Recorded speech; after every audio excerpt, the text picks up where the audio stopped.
Well, 1 Peter, one verse today, so we're flying. One verse, but don't worry, it is for the men. So, here we go, 1 Peter 3, verse 7. Likewise, husbands, live with your wives in an understanding way, showing honor to the woman as the weaker vessel, since they are heirs with you of the grace of life, so that your prayers may not be hindered.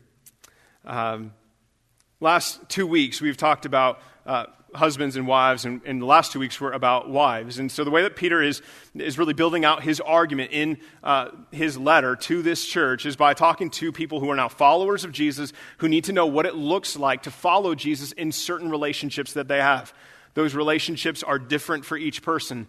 Some of them are slaves, and maybe some of them were masters. Some of them are husbands, some of them are wives. Some of them are not married. Some of them are they're all in different places. And so Peter's speaking to them in different spheres of life on how they should respond and what following Jesus looks like. So the last 2 weeks, we've talked about how the wife is called to submit to her husband. And if you weren't here, you can catch up listening to those two. And now we get to husbands. So, if you were a wife in the room and you got your husband to come today, good for you. We won't go, don't worry, I'll go my whole time plus more. I will say I am uniquely unqualified to teach this. I feel like every time, and this is just like the honest truth of being a preacher, is it seems like the weeks that you're going to preach on marriage are the weeks that you're not very good at being a husband. And you can ask my wife if that's true. She will vouch for that statement. Many of the things I will say are going to condemn me, because my wife will go, oh, so you do know that, you just don't do it. So I'm fully prepared. This has been an angst-filled week for me. At least if you're a husband in the room, you're like, this is horrible. You can pretend like this is the first time you've heard these things. For me, the fact that I knew I was going to preach this, studied through this, and still miss the mark this week is extra condemning. So this will be a difficult week for all of us men together, and I will lead you into our sorrow. So, husbands, we are now going to shift from the role that the wives have to now the role that the husbands have. And it's important that when we talk about roles in a marriage relationship that they're never separated. We don't just talk about the role of the wife and then hit period and walk away. We don't just talk about the role of the husband and then hit period and walk away. And I'll be honest, in most of our relationships, this is what we tend to do. If you've ever believed at some level, if you're married in the room, that your life would be easier if you were not married, if you were married to someone else, or if your spouse did better at their job, then you are guilty of wanting to hit period and walk away. You're guilty of thinking that the problem in your marriage doesn't actually start with you, it starts with the other person.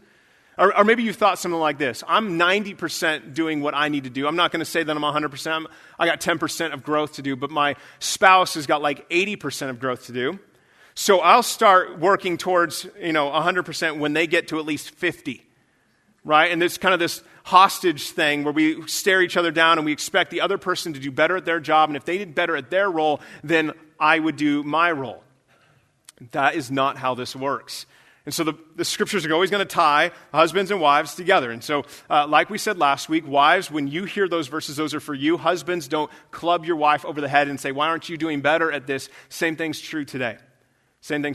So the other thing that we need to know in both of these is that the call to be obedient to each one of these roles is not contingent upon your spouse's response. This is what we want, right? We want yeah, I'm in. I'll do that. I'll begin to do that for sure if he will do this. And when we build these if statements, we are hedging and we are not being obedient to what the Lord has called us to do. So for each one of us, both husbands and wives in the room, and if you're single, not married, there will be stuff for you today too, so hang in there. But if you're a husband or a wife in the room and you're going, hey, I would love to do my role when my spouse begins to do their role, that actually is disobedience to what God would have for you. So women, we're through yours, so now men, let's talk to you. Verse 7. Likewise. The word likewise does not mean in the same way that women are called to submit to their husbands, husbands are called to submit to their wives. It's not what he's saying. Now, you can make the argument of mutual submission throughout marriage. This is true. Ephesians 5:21, before we get to 22 through 33, which is about marriage and husbands and wives, it talks about submission to one another. But Peter's not saying that everything that the wife is called to do is also for the husband plus more. The likewise means that in the same way that wives are called to certain roles in the relationship, husbands are called to certain roles in the relationship. Meaning that husbands, you cannot punt your responsibility. Even if you don't like it, even if you don't feel like you're naturally good at it, even if it's not your personality, you are not able to punt the ball on this one. In the same way that wives are called to things that, and if you remember last week, even might be scary. Husbands, you've got a role too. So likewise, you have a role to carry. Husbands, you have a unique relationship to your wife. When we talk about husbands and wives, now Peter's argument is going to shift from husband-wife to gender, and we're going to see how gender speaks into that conversation. But you need to hear initially, this is about husbands and wives. So this is specific to the marriage covenant between a husband and a wife. Likewise, husbands, here's the first thing for you. Live with your wives in an understanding way. So his first call on a husband is to live together with. Let me give you two things I think that means as we work our way through. One is there is a special relationship between a husband and a wife. Last week, we talked about how a wife has a special relationship to God himself, and that empowers their obedience even when their husband's not doing their job. That there's a special relationship between godly women and the God who created them. In the same way, here, there is a special relationship that a husband has with his wife. So let me just speak really practical. The thing I love about the Bible is it's really practical. If it doesn't feel practical at first because you haven't studied, it's really practical. It means that emotionally, spiritually, relationally, you should be closer with your wife than any other woman in the world. It means if you go to work and you have a coworker who is a female, you should not have deeper conversations about your life with her than you do with your wife. You are called first and foremost to be with and be present with your wife. You are called to have a special relationship with your wife.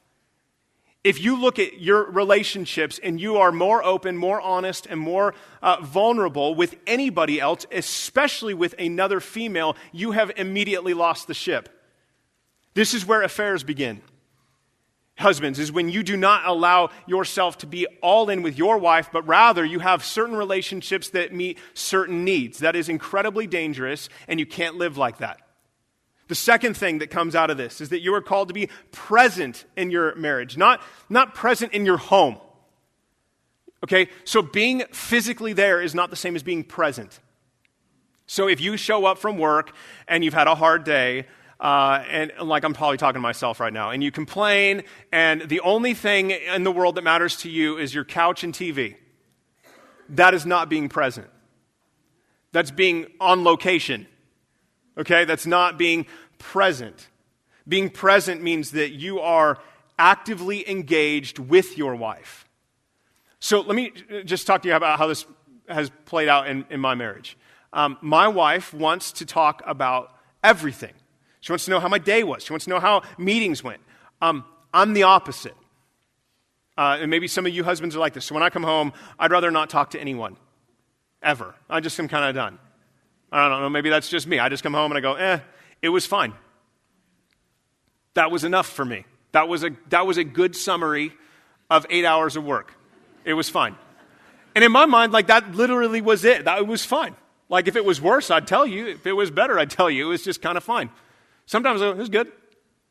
Usually 3 to 4 words, I can summarize my whole day and feel happy and feel like I've covered it accurately. My wife's not like that. My wife goes, well, what happened at the meeting? I was like, well, the last thing I want to do is do it play-by-play. That feels like I'm back in the meeting. Right? So when I come home, being present is not me going, it was fine, and then walking away. Because I'm not being present with my wife. Now, I've told my wife, hey, like, let's just make a rule. For like the first hour, I don't want to talk to you about like work. Let's just not talk about work. Can we do that? Yeah, cool. Let's not talk about work. Let's talk about how awful the kids were. That's a common thing. We can do that. It's not like we don't have material, right? But that's not really my wiring. And so naturally, I treat my wife like she's wired like me. Okay, how was your day? I'm expecting 4-word answers. It was good. That's 3. I like that even more. It was pretty good. I'm like, great. And my response gets shorter. It's like see who can use the least amount of words talking about how our day was. That's not how my wife is wired. So when I come home, being on location is not the same as being present. Husbands, you are to live with your wives, not just be in the same geographical location. When I used to work at a restaurant, I would watch date nights unfold. And from a serving position, it's pretty interesting. The only time they talked was to me. And then they looked at the menu, and then they complained about me to each other. I gave them some material, I guess. That was good. And then they just sat there. Remember this one couple that would come in, it was like every week at the same time, and they weren't exceptionally nice to me, but I don't think they were exceptionally nice to each other, so I didn't take any offense to it. They would sit there and look at their phones the entire time. And this is like not when phones were even all that exciting. Like they were kind of exciting, but they weren't as exciting as your current phone. That just showed how not engaged they were with each other. They were in the same geographical location, but they weren't present. Husbands, Peter's telling you, when you come home, when you're home, you need to be present. You need to have a unique relationship with your wife that is deeper than any relationship outside of your wife, and you need to be present. You need to be active. You need to be involved. You need to be aware, and you're going to see that as he moves on. He says, live with your wives in what? An understanding way. The word understanding, I think, has really kind of three other words can be translated, and I think all of them are going to help us. So it can be translated as know, recognize, or perceive. Okay? So what does it look like to live with your wife in an understanding way? It means that you know, it means that you recognize, and it means you perceive. My wife's going, so you do know these things. Yes, I do know these things intellectually. Okay? Let's work through them. One, you need to know your wife. Do you know your wife's love language? And some of you are like, yeah. Okay, do you speak it? Knowing it's not good enough. Do you know what makes your wife tick? Do you know her? Or has she become a roommate in your home? Do you know your wife's love language? Do you recognize your wife? Are you aware of things? Like I watched my kids for a little bit over the weekend, and I was horrible. And I was like, I don't even know how she does it every day. If I were her, when she came home from work, I'd be gone. The kids would be there. I'd lock them in somewhere. I'd give them food and water, and then I'd be gone. I'd have a mental breakdown, and I would be out so fast. Every time Saturday rolls around, I'm like, oh, it's going to be so fun. We're going to go on this like family time. We're going to go get donuts, and it'll be magical. And it's never magical. There's a lot of fighting and sticky hands and almost getting hit by cars. And then that's like within 30 minutes. Right? And I'm just done. And so when I come home, I'm generally more self-absorbed, and this is probably true for most husbands in the room. You're just more aware of what your day was like than hers. Do you recognize and whether she's at home with kids, maybe she's at work too? Husbands, recognize what your wife is doing. Are you aware of the things that she does in the house for you in life? What are her dreams and hopes and aspirations? What are her giftings? What is she good at? What has God wired her to do? Or is everything about you? When you come home, do you recognize her? Do you recognize her as a person? Do you recognize what she's done? And do you recognize her unique wiring and gifting from God? Now, the follow-up to that is, do you vocalize it? Recognizing it's not enough. Do you tell her? Do you show that? Do you understand that you see with your words? I'm just not a talker at home, I don't think. And with my kids, I don't even want to be a listener. I want to be alone. We watch this show called Alone, when they just drop people off in the woods and then they see how long they can live. And like I'm always watching that like, that sounds awesome. Like, I mean, I know I'd be eating mice and stuff, but like, and probably drinking water and, dying out there, but I would be alone. And I'm watching that show and they're like, you don't understand what it's like to be fully alone. I'm like, I can imagine. I can dream about it. I can imagine what it would be like to be completely alone. When I come home, I'm just tempted to just shut down. Husbands, you can't do that. You need to recognize, you need to verbalize that you recognize what your wife is doing, who she is. Then the last one, you need to perceive. Perceive your wife's needs, where she's at.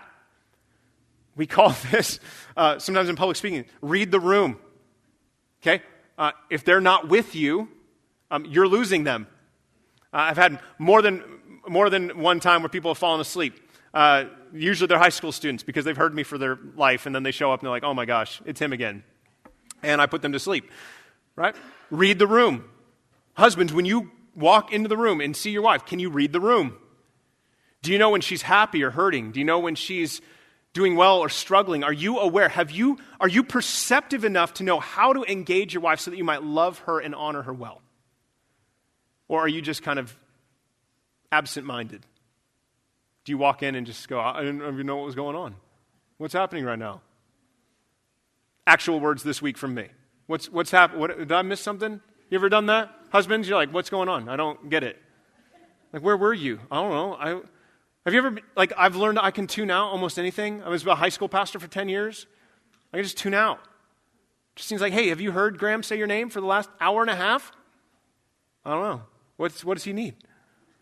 What do you mean, what does he need? Where have you been? What are you doing? I'm like, I don't know. I'm not even watching TV. I'm just sitting there, staring at the wall like an animal. I don't even have a purpose. I just sit there. And they talk to me and I just zone out. Perceive. Husbands, when you are home, you need to be with your wife. You need to be present. You need to perceive. You need to understand where she's at, what's going on. Read the room. Are you oblivious to stuff? Does your wife ever have to go, hey, we need to sit down and have a talk? And you're like, what did I do? Real words this week, right? Did I do something or not pay attention? What happened?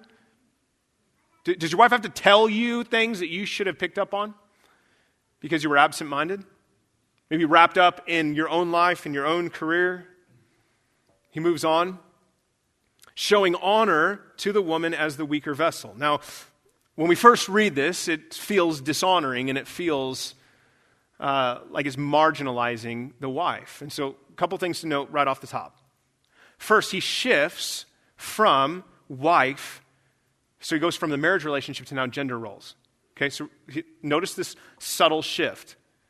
Honor the woman, not just your wife, but honor the woman as the weaker vessel. So showing honor, let's start there. Let's work up to the hard part, okay? Showing honor can also be understood as paying respect. Actively showing honor. Showing honor is not like you quietly going, that was nice. Do you ever show honor to people silently? That's not showing honor. Like when people say, well, I'll think good thoughts about you. What does that mean? I don't want you to do that. Do something. Don't think good thoughts. How about give me money, right? Like don't think good thoughts about me. In fact, I feel creeped out when someone says that. You can pray for me, but don't just think about me. That's weird, okay? So if you're ever going to buy me a card, don't buy me a card that says thinking of you. That'll upset me. I don't like that. This is not helpful.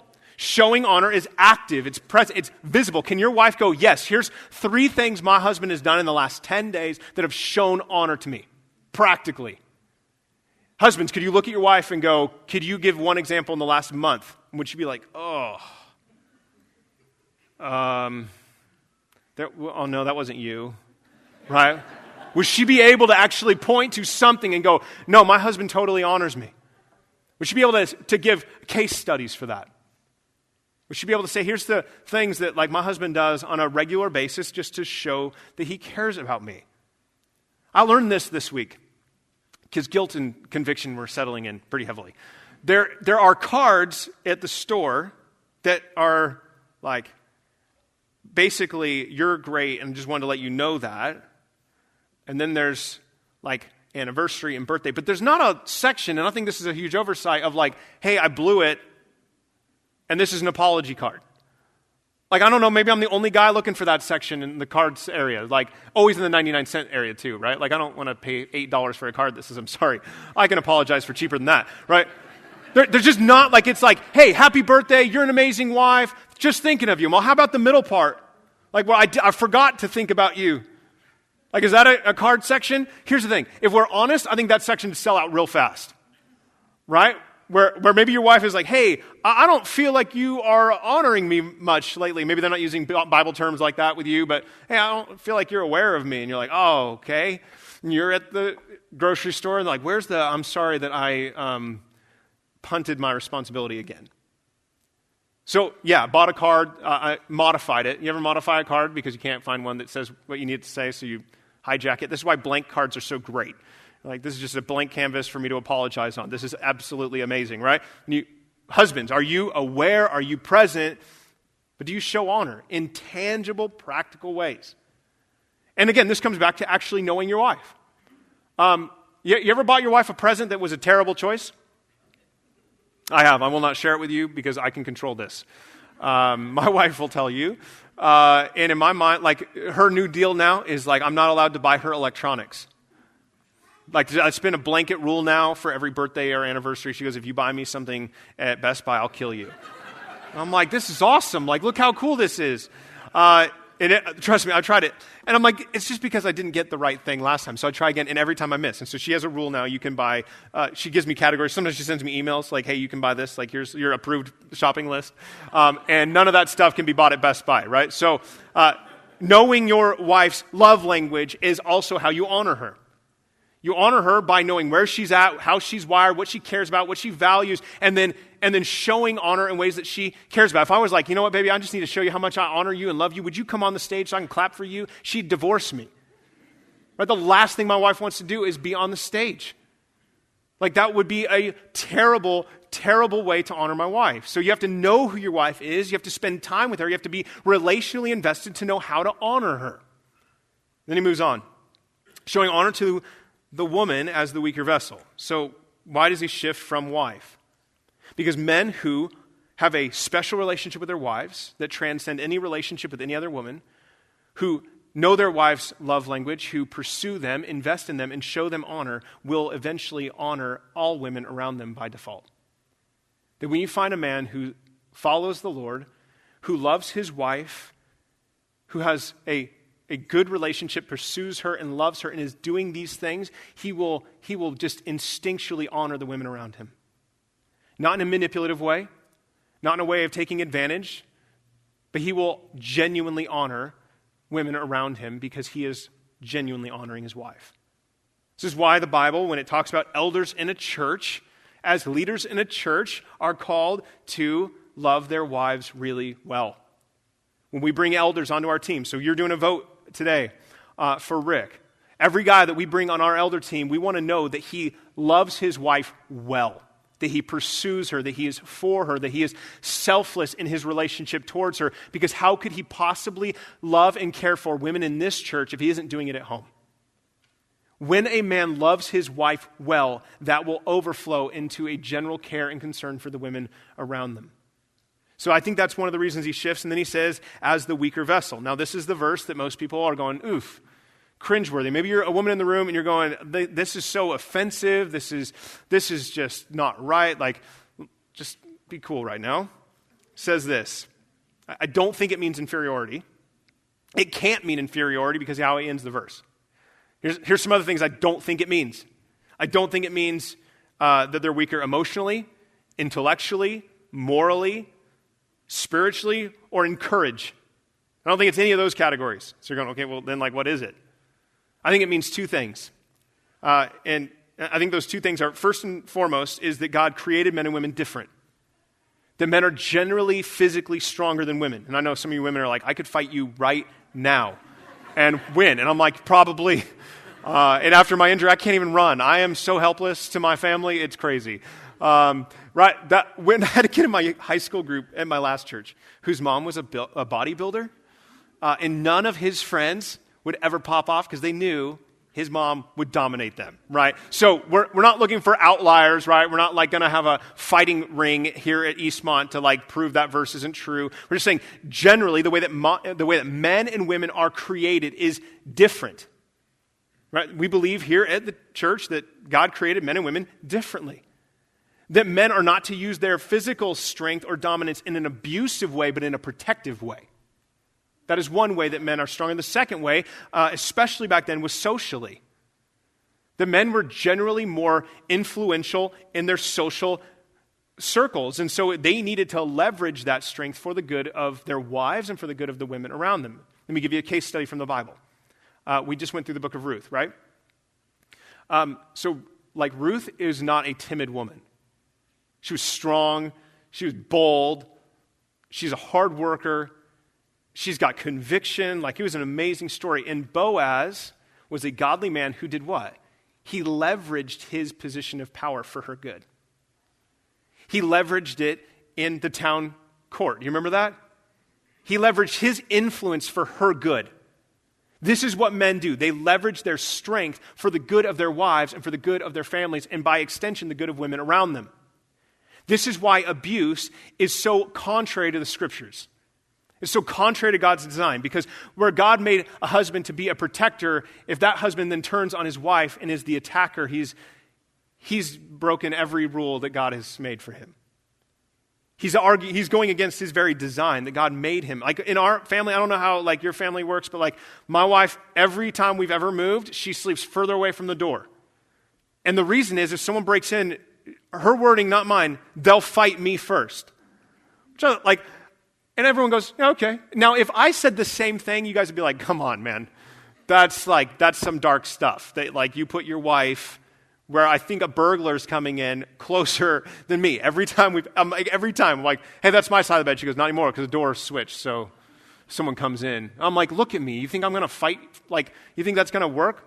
Like, we got, at the very best scenarios, we're tag teaming this thing, right? So every time I'm next to the door. This is, if there's ever been a sound in the house, my job is to go down there and die first so that she can call the police. This is kind of the way we've set things up, right?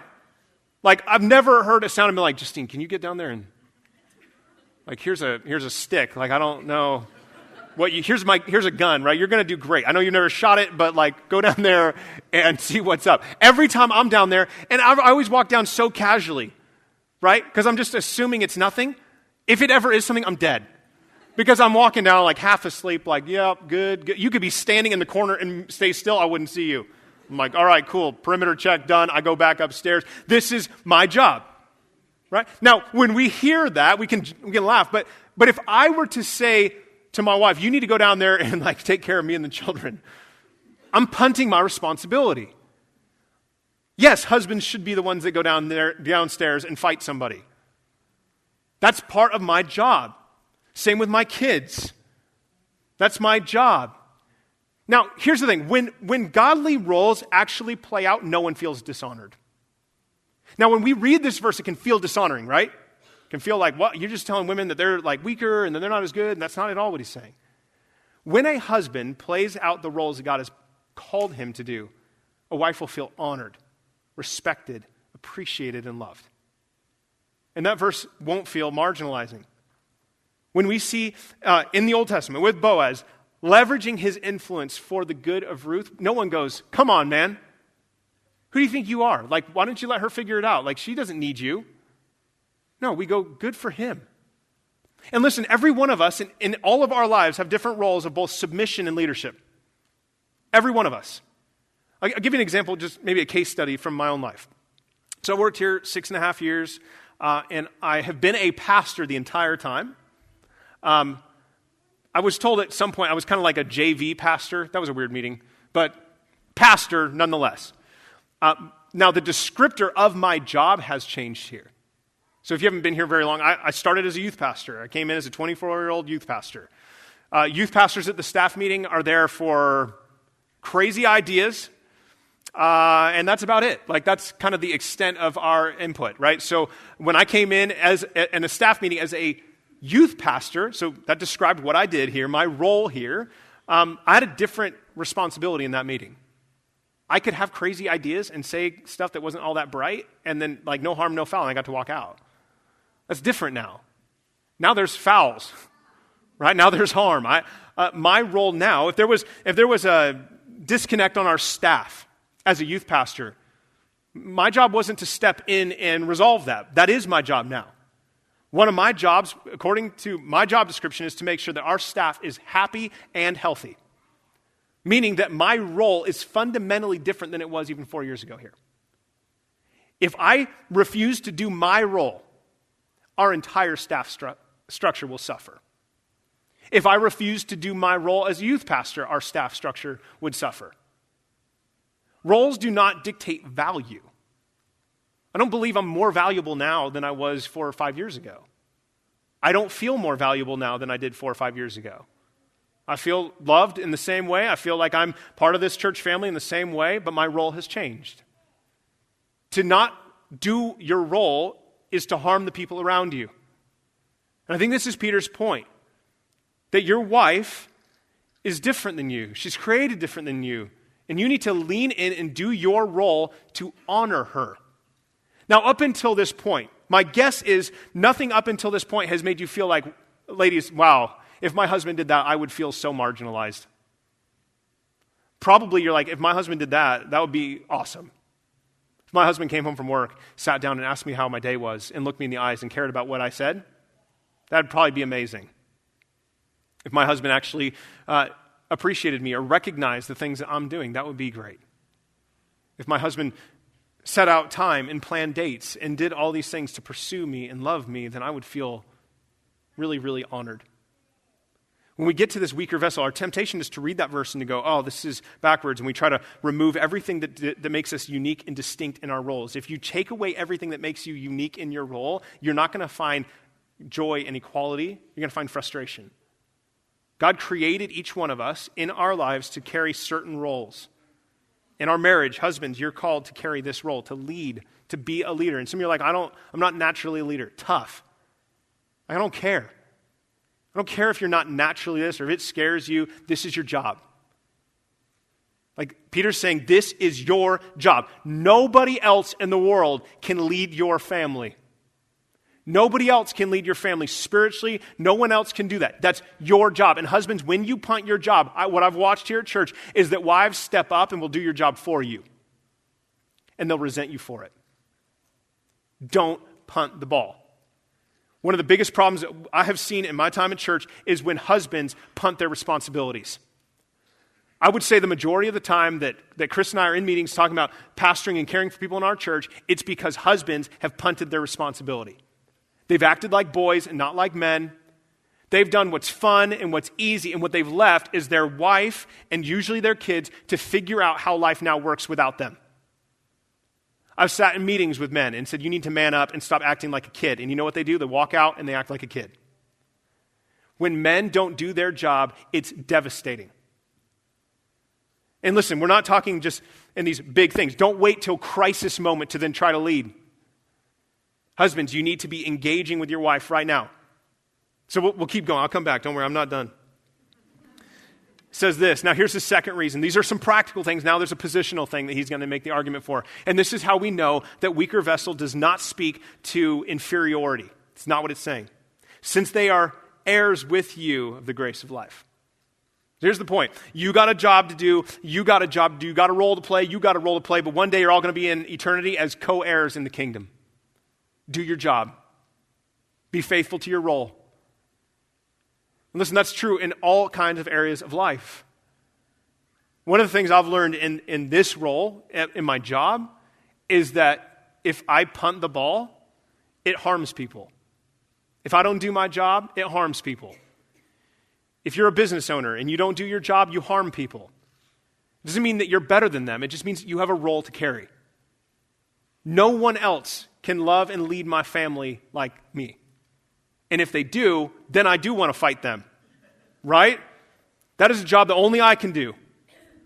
I can be replaced here like that. Right? I know that. I'm very aware of that. That's why I try to never leave. I'm just going to stick around and hope that nothing ever happens to me. I can be replaced here. You can't replace me at home. You can't. My kids have one dad. My wife has one husband that I know of, right? So I got a role that no one else can fill at home. And I don't care how well you're doing in your job if you're not doing well at home. One of the things we said in our elder team, we hire pastors. We are not concerned with their professional skill if their home life is not where it needs to be. Now, that doesn't mean that your pastors and staff are killing it. It means we're human just like you, but our staff needs to prioritize and make sure that what matters most in life is what happens at home. My wife this is how my wife speaks to me sometimes with hanging things on the wall. I'm always hanging things on the wall. We're always moving things. It's like my pet peeve. Hate it, right? But I honor my wife, so I hang things on the wall. She got a sign that said, the most important ministry you'll ever do happens within these walls. She's like, hey, can you hang that for me? I'm like, are you trying to tell me something? Right? So I hang that, and every day I walk out towards my car, I see that sign. I think she moves it strategically based on I think she watches my walking pattern. She's like, you walk by the pantry a lot. Can you hang that on the door? Whatever I do here is secondary to what I do at home. I remember starting here. I told the guys that I didn't care what degrees were on my wall. I didn't care what happened at the church. I didn't care about that if my kids didn't want to come and see me in my office. What happens at home, husbands, matters more than your career. It matters more than how much money you have. It matters more than anything that you might pursue or give your life to. Let me give you an example. Well, look at the way the verse ends, and I'll give you an example from the Old Testament. So that your prayers may not be hindered. This shows how deeply God is concerned with this. In an article that a guy named Tim Challies wrote, he wrote 6 ways to hinder your prayers. It's a good article. This is one of them. Let me give you the other 5 just to show you how serious God thinks about this. The other things that hinder your prayer: unconfessed sin, doubt, and this isn't intellectual doubt. This is hedging your bets. This is not trusting that God will keep his end of the deal even when he's made a clear promise. Unforgiving hearts, turning from the scriptures, and selfish motivated prayers. Peter lumps in the same thing, husbands, for you specifically, that when you do not do this well, when you don't lead this role, God's not interested in hearing your prayers. Let me give you an Old Testament example about this. 1 Kings 9. A little bit of history. King David, great King David, wanted to build a temple to God. Starts out with this really interesting dialogue. He's like, hey, you're in a tent and I'm in a house. We should build you a house. And God's like, I built the world. I don't need you to build me a house. And he's like, oh, okay, cool. This is paraphrased, right? David is going to build the temple, so he gets all the kind of materials organized, right, which is the worst part of the whole building project. He does all the logistics, then he dies. Solomon then builds this temple, this grand temple that for the rest of human history, the people of God will always talk about this great temple that David and Solomon built. 1 Kings 9 says this.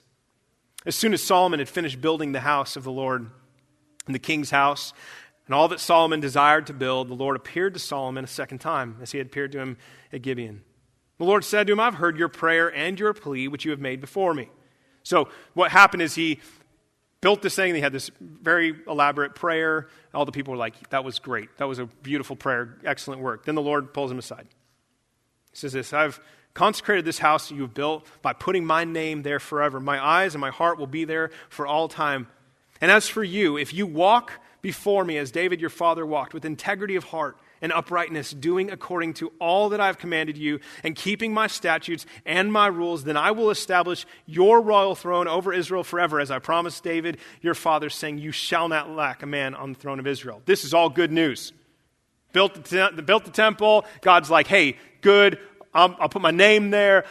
This is good news. Then he says this, verse 6, but if you turn aside from following me, you or your children, and do not keep my commandments and my statutes that I have set before you, but go and serve other gods and worship them, then I will cut off Israel from the land that I have given them. And the house that I have consecrated from my name I will cast out of my sight.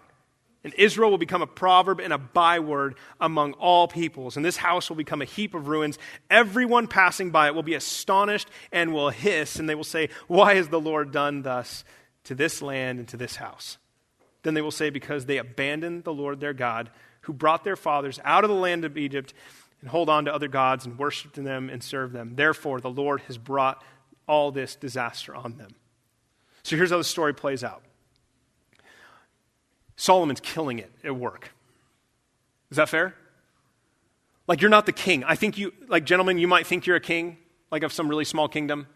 You're not. You're not. He's legitimately a king. And it says when he built all that he wanted to build. That's epic king stuff. That's what kings do. They fight each other and they build things. He built everything he wanted to build.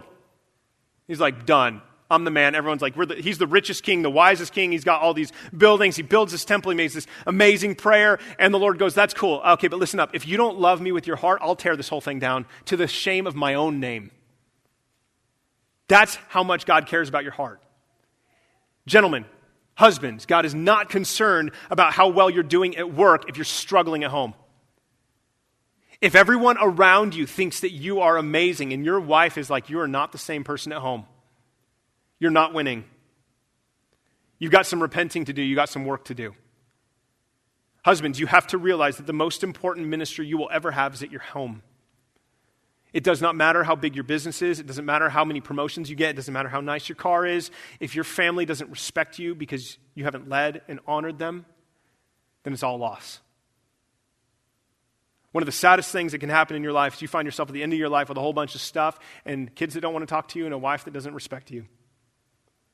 That is not success. Peter's incredibly practical here. So let me give you some questions. I'm out of time. So let me give you 4 questions I came up with. I was too scared to ask my wife for a score on these. We'll do that today. I felt like ignorance was bliss heading into this, and so we'll do that today. Here's 4 of them. I want you to ask your wife and not defend or fight back. 1, how am I doing at being present? How am I doing at being present? You can ask yourself this and give yourself a score, but then you need to ask your wife and let her give a score. And give her the freedom to give you a real score. How am I doing at being present? Secondly, how am I doing at understanding where you are spiritually and emotionally? How am I doing at understanding where you're at spiritually and emotionally? How am I doing at showing you honor and gratitude? How am I doing at showing you honor and gratitude? And then lastly, how am I doing at leading and serving you? And if you have kids, you can put that in our family. How am I doing at leading and serving our family? I think these are the questions that flow out of this. I think these are the hard questions that many don't ask. We often hope that they'll get better with time, and they don't get better with time. Really, time just slowly separates us until one day the kids go away to college, and you go, why are we even living together? Gentlemen, this is your job. Right now, if your relationship is on the rocks, it is your job to take the initiative and to begin to heal this. Couples in the room, if you're like, our marriage is not good, it hasn't been good for a long time, and we don't know which way is up, we don't know where to go. Husbands, you need to lead into this, but both of you need to recognize that we didn't get here because one person did something dumb. We got here because both of us have not done our jobs. And one last thing I'll give you practically. Talked a little bit with Brad this week. His card is in the lobby. It looks like this. It's green. It's different than all of ours. His is more colorful. It's more exciting. You'll find it over in the info booth.